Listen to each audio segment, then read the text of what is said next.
गुलाब बात्यार रास्ता अवरोध हटिला। कोरापुट ठारू आंध्र संजोग करुथिबा रास्ता गुलाब बात्या परे 2 दिन धरी अवरोध होइथिबारु यातायात रे बाधा सृष्टि होइतिला। कोरापुट विधायक तथा योजना बोर्ड अध्यक्ष श्री रघुराम पोडाल उक्त कार्य रे उपस्थित रही रास्ता अवरोध को हटाइथिले। ता सहित जिला प्रशासन को धन्यवाद देवा सह पुलिस भाई मानक मध्य धन्यवाद देथिले।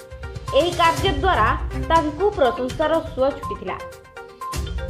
कोरापुट विजय कुमार मिश्र और अश्विनी पट्टनायक रिपोर्ट ओडिशा भविष्य टीवी।